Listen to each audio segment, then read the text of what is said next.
Welcome to R N teacher academy. R N teacher academy में आपका स्वागत है। आइए पैडागोगी के 10 ऐसे प्रश्न जो मैथ से लिए गए हैं और हर बार परीक्षाओं में पूछे जाते हैं। तो आइए आज हम लोग सॉल्व करेंगे पैडागोगी ट्रिक के माध्यम से और डीपली भी। और सबसे पहले देखिए, हमको ध्यान देना है कि केवल एक चीज़ ध्यान देना है कि निगेटिव और पॉजिटिव। 3 हम निगेटिव खोज दिए तो एक पॉजिटिव हमारा आ जाएगा, 3 पॉजिटिव खोजिए तो एक निगेटिव आ जाएगा। इसी को ध्यान में रख के आइए हम अगला प्रश्न और क्लास का इस चल रहे हैं। तो प्लीज़ जितने लोग लाइव आए हैं प्लीज़ चैनल को सब्सक्राइब कर लीजिए और कमेंट भी कीजिए। तो पहला क्वेश्चन क्या है, कक्षा 1 और 2 के गणित शिक्षण में अधिगम के लिए निम्नलिखित में से कौन सा सही है। दे रहा है कि ए, अभ्यास के लिए बहुत अधिक अवसर उपलब्ध कराए जाए। ये कोई ज़रूरी नहीं है कि आवश्यकता से ज़्यादा उपलब्धि और अधिक से अधिक, ये तो वैसे ही गलत हो गया। बी, कक्षा 1 और 2 में केवल गणित के मौखिक प्रश्नों को कराया जाना चाहिए। अब कोई जरूरी थोड़ी नहीं कि खाली मौखिक प्रश्न ही जो है क्या होंगे हमारे, कि मौखिक प्रश्न ही होंगे, लिखित तो होना भी चाहिए। अब जरूरी नहीं किसी काम को केवल इसी काम को हम लोग करेंगे, कोई भी काम कर सकते हैं हम। सी, कक्षा 1 गणित का अन्य विषय जैसे भाषा की कला इत्यादि का समाकलन किया जाना चाहिए। ये ऑप्शन कुछ सही है, लेकिन नीचे वाला देखिए, कक्षा 1 और 2 में गणित नहीं पढ़ाना जाना चाहिए, पहले से गलत है। तो हम पहला गलत खोज दिए, दूसरा खोज दिए और तीसरा छोड़कर चौथा खोज दिए।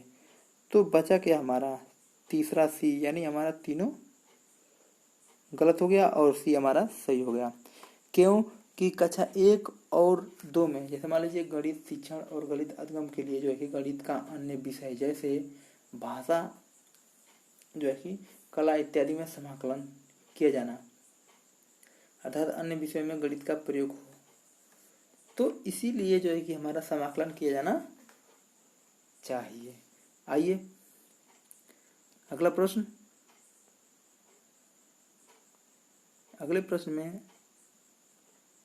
राजन, कौन राजन जो है कि कह दें कि राजन के सामने, जब राजन के सामने कार्तिक समस्या आती है, वार्षिक समस्या आती है, तो वह पूछता है कि मैं जमा करूं या घटाऊं, मैं गुणा करूं या भाग। इस तरह के प्रश्न बताते हैं कि ए, राजन जोड़ और गुणा नहीं कर सकता। बी, राजन कक्षा में बाधा डालने के लिए अवसर खोजता है। सी, राजन भाषा को समझने में कठिनाई होती है। बी, संख्या जो है कि राजन संख्या सक्रियाओं को नहीं समझता। इसमें हमारा देखिए क्या होगा कि राजन जो है कि राजन जोड़ और घटाना गुणा नहीं कर सकता, ये निगेटिव, हम किसी के बारे में नहीं सोच सकते, प्रश्न ऐसे ही गलत हो गया। अब राजन कक्षा में बाधा डालने का अवसर खोजता है। कोई लड़का बाधा क्यों डालेगा भाई, उसके समझ में नहीं तो टीचर से पूछेगा, या कोई लड़का जो कि फास्ट है, तेज है पढ़ने में, उससे हेल्प ले सकता है, बाधा तो डालेगा नहीं। और सी, राजन को बाधा समझने में कठिनाई होती है, ये ऑप्शन बिल्कुल सही है, लेकिन नीचे का देखना है, राजन को जो है कि संख्या सक्रिया को नहीं समझता, ये तो भाई गलत हो गया। हमारा सी क्यों सही हो गया, क्योंकि भाई जब कठिनाई हो रही है तभी तो समझ नहीं पा रहा है कि मैं गुणा करूं या घटाऊं, जोड़ करूं या भाग। ऐसे ही हमारा निकल गया, ऐसे 3 हम खोज दिए, पॉजिटिव एक निगेटिव निकल गया, 3 निगेटिव खोज दिए, एक पॉजिटिव निकल गया हमारा। जैसे ये 2 और ये 3 निगेटिव है तो हमारा सी आ गया पॉजिटिव। बस ये तो करना है। आइए अगला प्रश्न। अगले प्रश्न में देखते हैं हम,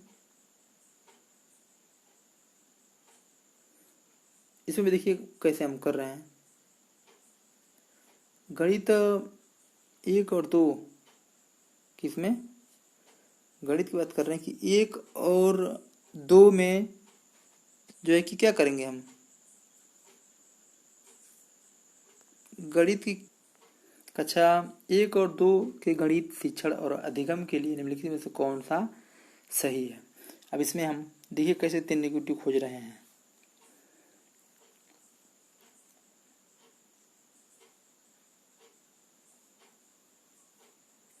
सॉरी, ये तो लग रहा है क्वेश्चन हम लोग दोहराए हुए हैं, अभी लग रहा है पढ़ेंगे हम लोग।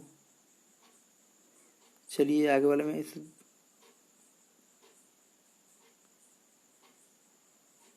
ये आइए देखिए, कक्षा 5 के विद्यार्थी, ठीक है,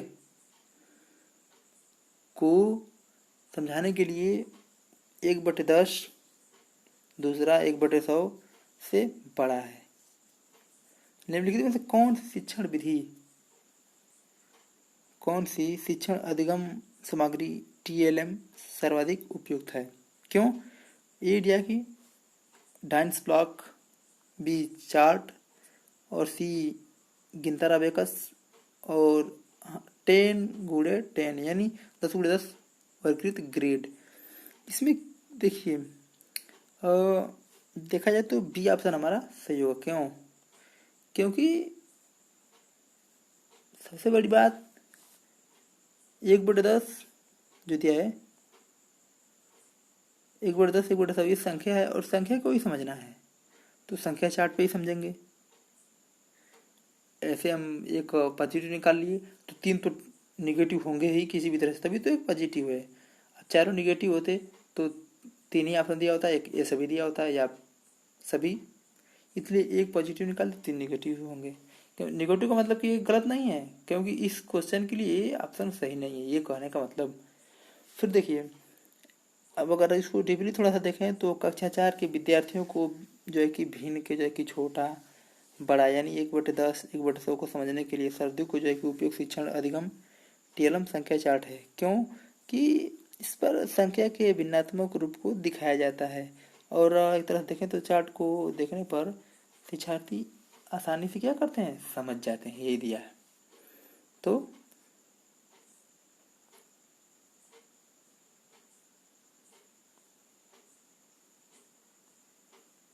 अगला प्रश्न,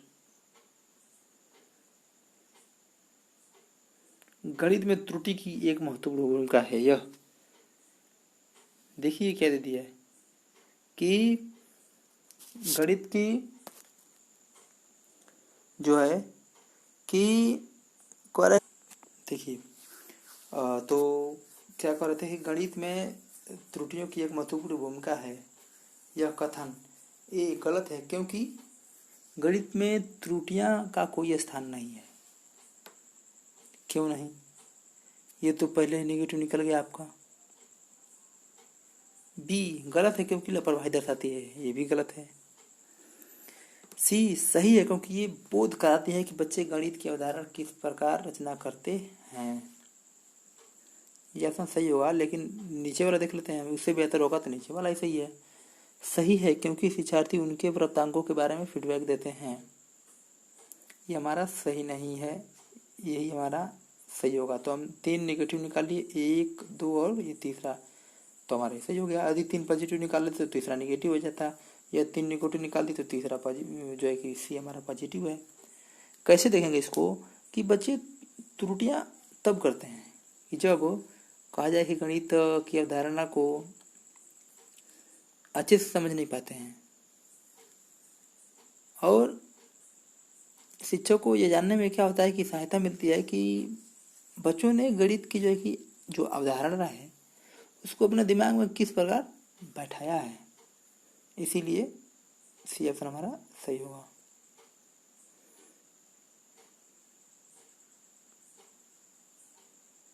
अब आइए कक्षा में, कह रहे कक्षा में छात्रों को जो है कि कठिनाई होती है क्या करने में, बोलने में कठिनाई होती है। छात्रों को कक्षा में बोलने में कठिनाई होती है, तो जो है कि महसूस करता है, और स्वयं की अभिव्यक्ति के लिए आप उसे प्रोत्साहित करेंगे। जैसे हम कहते हैं कि देखिए, इसमें इस तरह से ऐसे भी कह सकते हैं कि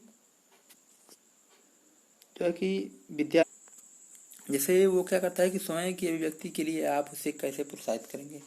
ए चर्चा करके, बी ऐसे खेल आयोजन करें जिसमें जिसको बच्चे क्या करते हो, पसंद करते हों। सी जो कि व्यक्ति अच्छे ढंग से कर सके, अधिक अंक देकर। बच्चों को कक्षा की गतिविधि में भाग लेने के लिए प्रोत्साहित करके। देखिए इसमें परिचर्चा का आयोजन करके, ये कुछ सही नहीं है इस प्रश्न के लिए। बी यदि कक्षा में कोई छात्र, ये हमारा ऑप्शन कुछ सही है, लेकिन इसके पहले दो देख लेते हैं। यानी हमारे ये पहले एक नेगेटिव निकाल लिया हम। जो है कि अभिव्यक्ति अच्छे ढंग से, अधिक अंक, किसी को अंक या नंबर या कमजोर में नहीं आंकेंगे, ये ऑप्शन गलत हो गया। और बच्चे को कक्षा की गतिविधि में भाग लेने के लिए प्रोत्साहित करके, ये भी गलत है। भाग लेने के लिए किसी को जबरदस्ती प्रोत्साहित क्यों करेंगे भाई हम, तो इसीलिए हमारा बी ऑप्शन सही होगा। क्योंकि यदि कक्षा में कोई छात्र जैसे मान लीजिए कि बोलने में कठिनाई महसूस करता है, तो एक प्रकार से यदि कोई एक शिक्षक है तो उसको चाहिए कि वह ऐसे खेलों का आयोजन करे, ऐसे खेल कि जिससे कि छात्र को बोलने में सहायता हो, वो छात्र बोलने के लिए प्रेरित हो कि हमको कुछ करना चाहिए, बोलना चाहिए। तो इस प्रकार हमारा ये ऑप्शन इतना है। अब अगला देखिए, कोई छात्र 5,000 को 550 लिखता है, तो इसका अर्थ है कि स्थानीय मान की अवधारणा स्पष्ट नहीं है। संख्या जो है कि संख्याओं दिया जो उसका ज्ञान नहीं है, गणित का ज्ञान नहीं है, जोड़ का ज्ञान नहीं है। देखिए इस समय हमारा ये ऑप्शन सही होगा। क्यों कि यदि कोई छात्र 5,000 को जो है कि 5,050 को 550 लिखता है, तो इसका अर्थ होता है कि उसे स्थानीय मान की अवधारणा स्पष्ट नहीं है, क्योंकि 1000 वाले 5 को सैकड़ा वाले स्थान पर रख रहा है। गणित की कक्षा में संप्रेषण का उल्लेख किस क्षमता का विकास करना है, दंड आरेख को देखकर जो है कि क्या करना है, तो हम क्या करेंगे उस पर ध्यान देंगे बच्चे पे। यदि कोई बालक 5,050 को 550 लिखता है, तो इस जो है कि इसका अर्थ होता है कि इसे स्थानीय मान की अवधारणा कब बने। यदि वो बच्चा स्थानीय मान जानता कि पहले स्थान पे क्या होता है, दूसरे स्थान पे क्या, तीसरे स्थान पे क्या, तो 5,500 जो कि 50 या 5,050 या 5,50,000 या जितना होता उतना लिख लेता। कब, जब उसे स्थानीय मान ज्ञात होता तब। तो इसीलिए हम चलते हैं अगले प्रश्न की तरफ। अगला प्रश्न, गणित की कक्षा में संप्रेषण का उल्लेख किस क्षमता का विकास करना है। देखिए दंड आरेख को देखकर आंकड़ा अर्थ करना, कक्षा में पूछे गए प्रश्न के तुरंत उत्तर देना, गणित की समस्याओं पर दूसरे विचार को खंडन करना और गणित विचार को सुव्यवस्थित, सूचित और स्पष्ट करना। इसमें हमारा ऑप्शन सही होगा। अगर देखें तो जो है कि ऑप्शन हमारा धीरे धीरे अगर कहें तो लास्ट प्रश्न ही चल रहा है, लेकिन बी ऑप्शन हमारा सही होगा इसमें। क्योंकि आंकड़े को देखकर आंकड़ा बता रहे हैं, आंकड़ा नंबर वर्गीकरण ये नहीं कर सकते हम, और गणित समस्या को दूर कर खंडन करना ये भी नहीं कर सकते। ये तो मान लीजिए कि अलग हो गया सबसे, यानी 3 निकाल दिए तो बी हमारा सही हो गया। क्यों, क्योंकि कक्षा में संप्रेषण जो है कि कक्षा में संप्रेषण गणितीय विचार को सुव्यवस्थित और संचित एवं स्पष्ट करने की क्षमता का विकास करना है, ये दिया है मेरा। तो इस तरह से हमारा ये जो क्या हुआ कि अगला प्रश्न, फिर गणित निदानात्मक परीक्षण का उद्देश्य है, तो सत्रांत परीक्षा के लिए प्रश्न पत्र की योजना बनाना, बच्चों की समझ में निहित रिक्तियों को जानना, अभिभावक को प्रतिपुष्टि फीडबैक देना और प्रगति पत्र को भरना। इसमें भी हमारा जो है कि कहें तो सही होगा। क्यों, क्योंकि गणित में निदानात्मक परीक्षण का उद्देश्य है कि बच्चे जिस भी प्रकार से प्रश्न को समझा, उनमें कोई पद भूल तो नहीं रहा है, ध्यान देंगे कोई पद मतलब भूल तो नहीं रहा है, अर्थात बच्चे की समझ में निहित रिक्तियों को जानना, यही हमारा ऑप्शन सही होगा। अब स्वतंत्र परीक्षा के लिए योजना बनाएंगे, ये तो है नहीं। अभिभावकों को फीडबैक प्रतिपुष्टि देना और प्रगति पत्र भरवाना कि कौन लड़का कितना प्रगति किया है, कौन करना कितना लो है, कितना मतलब ऐसे नहीं कर सकते हम। तो आइए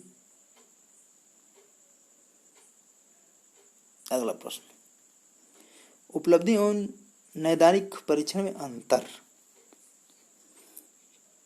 तो इसमें इनमें से कोई नहीं, ये तो वैसे ही गलत हो गया। और कठिनाई का स्तर, ये भी गलत हो गया। अब प्रकृति इससे जो है कि ज़्यादा मैचिंग मतलब संबंधित नहीं है। तो देखा जाए कि यदि हम 3 को नियर अबाउट निकाल ही दिए तो हमारा क्या बच गया, ए। तो ये ऑप्शन सही मार दी। तो थोड़ा इसके बारे में जानिए कि सही है कि नहीं सही है। उपलब्धि परीक्षण में आशय है कि विद्यार्थी कितना जो है कि सीखा, इसकी जानकारी करना है, जबकि नैदानिक परीक्षण से आशय यह है कि विद्यार्थियों को सीखने में आने वाली व्यवधाओं की जानकारी करने से, अर्थात दोनों परीक्षण में उद्देश्य अंतर है। अब निम्नलिखित में से कौन सा गणित में नैदानिक परीक्षण का उद्देश्य नहीं है। मान लीजिए बच्चे में अधिगम के दौरान कमियों और कमजोरी को ज्ञात करना। भाई देखिए हम बार बोल रहे हैं किसी बच्चे को कमी क्यों निकालेंगे भाई, सब बच्चे हमारे लिए एक समान है, सबको एक साथ पढ़ाएंगे। अब दे दिया बी, बच्चों की प्रगति रिपोर्ट भरना, अभिभावकों को प्रतिपुष्टि देना। भी अगले वाले क्वेश्चन में तो गलत किए थे कि अभिभावक को प्रतिपुष्टि क्यों देंगे, बच्चों को जो पढ़ाइए अच्छा रिजल्ट दीजिए, बच्चे अपना जो बताएंगे, उपयोग तो इनमें से कोई नहीं। अब कुल सब गलत हो जाएगा तो क्या मतलब रहेगा इसका। तो ये निकाल दिए गलत, ये निकाल दिए और ये निकाल दिए, तो हमारा बचा क्या, बी। सही मार दो, आंख बंद करके आप सही कर सकते हैं। क्यों, क्योंकि देखा जाए तो बच्चे की प्रगति भरना गणित शिक्षण में जो है कि नैदानिक शिक्षण का उद्देश्य नहीं है। ठीक है, तो इस प्रश्न पूछने के हिसाब से हमारा 3 निगेटिव निकाल दिए, ये पॉजिटिव, हालांकि ये निगेटिव है लेकिन इसको अगर हम नहीं कर रहे हैं तो हमारा ये आंसर आ रहा है बी। ठीक है, चलिए तो इस तरह से हमारा क्लास समाप्त हुआ। प्लीज़ हमारे चैनल को सब्सक्राइब कीजिए, लाइक कीजिए दोस्तों और कमेंट कीजिए। प्लीज़ प्लीज़ प्लीज़ सब्सक्राइब कीजिए और इतना शेयर कीजिए कि आर्यन टीचर एकेडमी टॉप पे आए। और सबसे बड़ी बात है कि हम बात कर रहे हैं कि ज़्यादा दिमाग मत लगाइए, सिर्फ CDP के ये चीज़ देखिए, निगेटिव और पॉजिटिव। यदि हम एक निगेटिव निकाल लिए तो यार 3 पॉजिटिव ही होंगे, 3 पॉजिटिव निकाली तो निगेटिव ही होंगे। और डीपली पढ़ते भी रहिए, क्योंकि कहीं से भी कोई क्वेश्चन पूछ दिया तो क्या करेंगे हम भाई। अब एक एक कहानी में देखते हैं 5-5 6 क्वेश्चन बन जाते हैं, तो हमको ध्यान देना है कि कैसे क्या करना है। तो चलिए यहाँ से वीडियो बंद कर रहे हैं। Thank you.